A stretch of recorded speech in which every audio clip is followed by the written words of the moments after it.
Games are like dreams you get to experience when you're awake, except the screen isn't inside your eyeballs.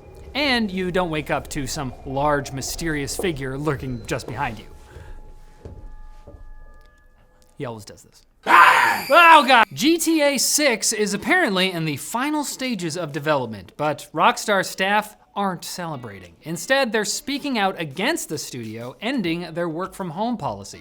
In an email reviewed by Bloomberg, Rockstar's head of publishing, Jen Colby, asked staff to return to office 5 days a week starting in April.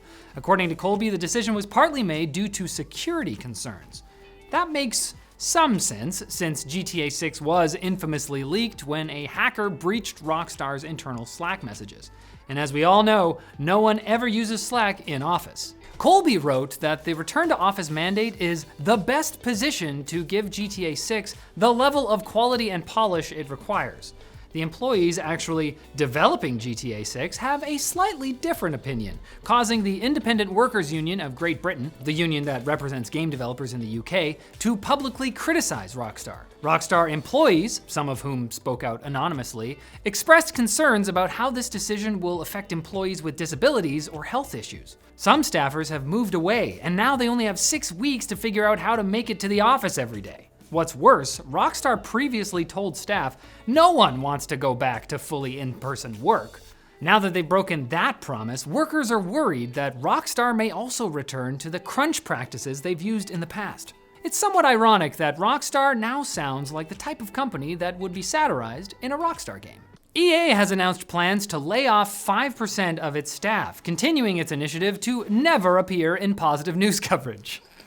It's really hard. Speaking of EA's storied traditions, they canceled another first-person shooter Respawn was working on, a Star Wars licensed game about a Mandalorian bounty hunter. Ban the farmer.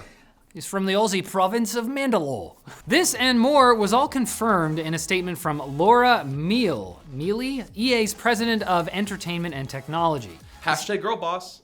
The statement also revealed that EA would be shutting down Ridgeline Games just 1 day after the studio's founder and co-founder of the Halo franchise, Marcus Leto, announced he had made the decision to step down.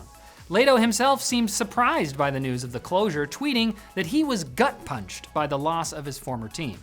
Ridgeline was working on a narrative-led Battlefield campaign, but according to that same statement from Laura Mealy, that task is being transferred to Criterion Games. Criterion is best known for working on the Burnout and Need for Speed franchises, so I imagine their Battlefield campaign will feature an intricate plot full of subtle nuances like cars exploding or cars crashing, or perhaps even cars exploding after they crash. And we all want to see that. Speaking of explosions, Embracer Group is continuing to blow itself apart.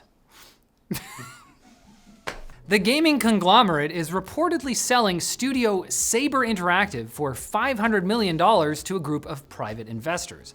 Embracer originally bought Saber for $525 million in 2020, which, according to math, means they're bad at business.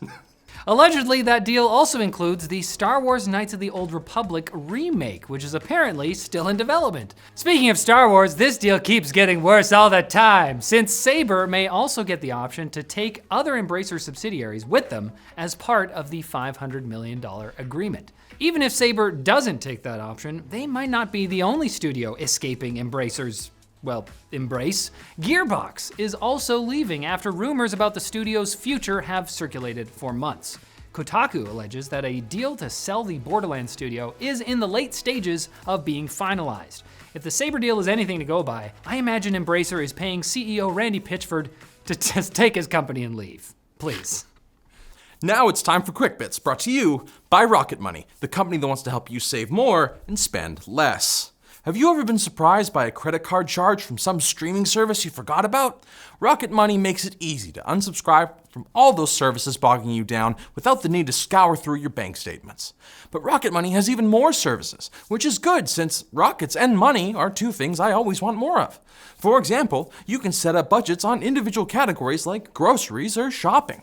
Rocket Money will then alert you if you exceed your target budgets. And that's not all. With a premium membership, that's super easy to cancel by the way, you can access their smart savings feature to automatically transfer money into your savings account, with both the amount of money and deposit frequency approved by you. The feature can even analyze your accounts to determine the optimal time to take money out of your checking account, so you can avoid overdraft fees while you prepare for your future. What's more, Rocket Money can negotiate lower bills on your behalf, so you don't have to spend hours on hold listening to heavily compressed jazz music. It's mind-boggling. Get started for free by going to rocketmoney.com/gamelinked or clicking the link below. Quick bits can sneak up on you, kind of like that large mysterious figure. Oh, thank God, I'm safe. The Video Game History Foundation will be making a digital version of its archive available to the public online as the VGHF library next year. This digital archive has apparently been a central goal of the foundation since it was created back in 2017, but it'll take some time to fully digitize their collection. Nonetheless, it's great news for both academics and enthusiasts of the history of video games, especially those who can't afford to travel to California and break into the archive by the cover of night to steal a mint condition 1993 copy of Electronic Gaming Monthly. I hear on the back of Nintendo Power, there's a map to a treasure. Nicolas Cage. In response to player complaints that the Epic Game Store version of the remastered OG Tomb Raider Trilogy was clearly superior to the Steam and Xbox versions, developer Aspyr has made the fascinating decision to downgrade the Epic Games version on the grounds that it was an incomplete build. Twitter user Small Medipack cataloged a series of notable advantages of the Epic Games version of the game, including better lighting, better textures, and a more stable and responsive camera, which is important because the dodgy camera is arguably the most dangerous enemy in the games. The achievements for the Epic version were broken though, so that is one thing. How am I supposed to know I'm having fun if I don't get a little award? You gotta get a Chivo. Chivo, mate. A Chivo? Yeah, a Chivo, mate. CEO Johan Pillestedt told PC Gamer that Joel's job title is Game Master, acting much like a dungeon master in a tabletop game with millions of players, who now revere Joel as the game's god of war. Joel, Breaker of Souls, engages in divine intervention, apparently getting up in the middle of the night to reinforce enemy positions when players were taking a planet too quickly. Too quickly according to who? According to Joel. Hope's Bane, Lord of the Crimson Throne. Praise be to Joel. Players of both EA Sports WRC and Theater Rhythm Final Bar Line, both of which I just found out about today, found they were unable to connect to online servers and thus unable to play due to an unusual bug in the Gregorian calendar.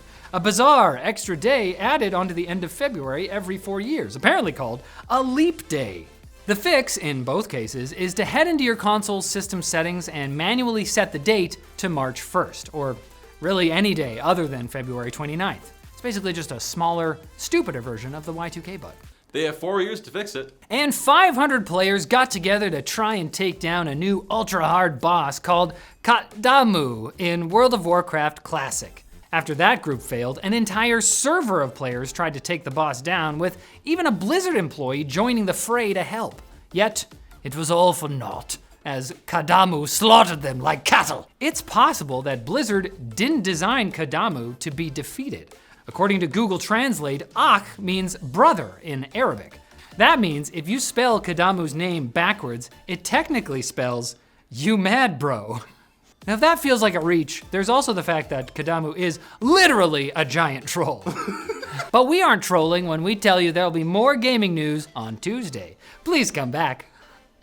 I'm scared of being alone. Riley. Jacob, please.